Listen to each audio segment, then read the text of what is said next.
ये चाह रख के ना करो कि मुझे शब्द सुनाई दे, नहीं तो जो ख्याल करके बैठोगे वही शब्द सुनाई देगा। शब्द एक प्रकार का नहीं है, शब्द तो अपने अनुभव से जो जाके सुनोगे तुम। कहीं आंधी की आवाज होगी, कहीं चींची की आवाज होगी, कहीं भंभीरी की आवाज होगी, कहीं पीपी की आवाज होगी, अनेक प्रकार की होगी। अरे सहस कमल दल में ही कितनी आवाजें आपको आ जाएंगी। लेकिन हम बताने में समझाने में तो कहते हैं कि वहां आपको घंटा मिलेगा, वहां शंख मिलेगा, वहां सारंगी मिलेगी, वहां सितार मिलेगा, और हम लकीर के फकीर बन के जबानी बातों को याद करके उनको दोहराते और उस लकीर को पीटते रहते हैं। अपना अनुभव प्राप्त करने के लिए तो जब तुम अंदर में जाओगे, धीरे धीरे करके तुम्हारी इस स्थूल शरीर का बोध भान खत्म होता चला जाएगा, सूक्ष्म शरीर में उतरते चले जाओगे, रूह तुम्हारी सूक्ष्म होके इन बंधनों से मुक्त होके ऊपर की तरफ चली जाएगी, जहां पे जाने के बाद में तुम्हें ना अपने शरीर का पता होगा, ना गुरु शिष्य का पता होगा, ना दुनियादारी का पता होगा, और तुम्हें ये कोई भाव ही नहीं रहेगा। उस शून्य में से जब निकलोगे, वहां उस शून्य में जो शब्द प्रकट होगा अपने आप प्रकट होगा। कब प्रकट हो जाएगा क्या पता, आपको कितने दिन लग जाए, एक सेकंड में होगा।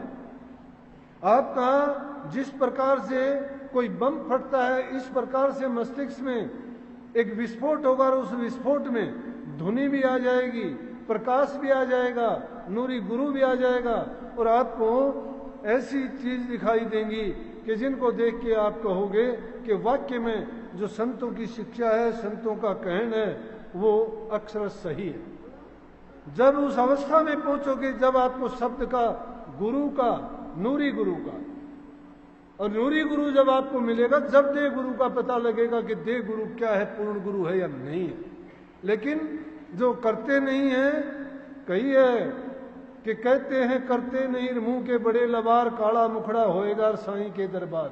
साधु हो चाहे साधनी, और मन की तजी न बाण, जम पीटेगा टाटार फिर पिटेगी जान।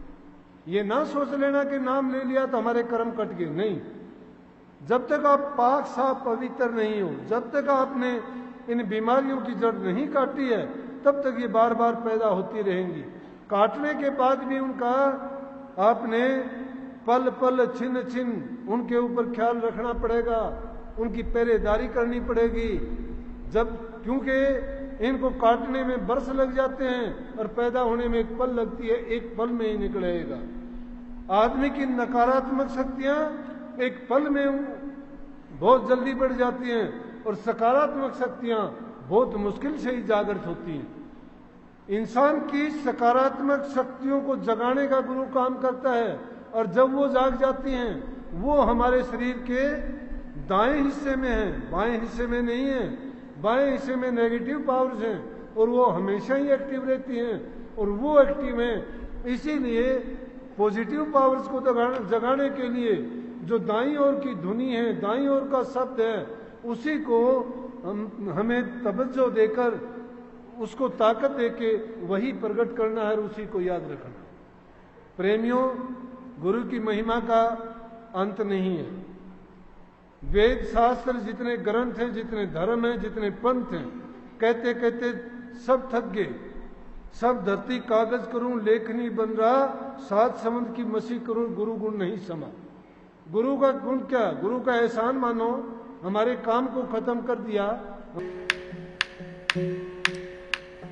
ये जग रो किया भाई, जिन सतगुरु पे दिन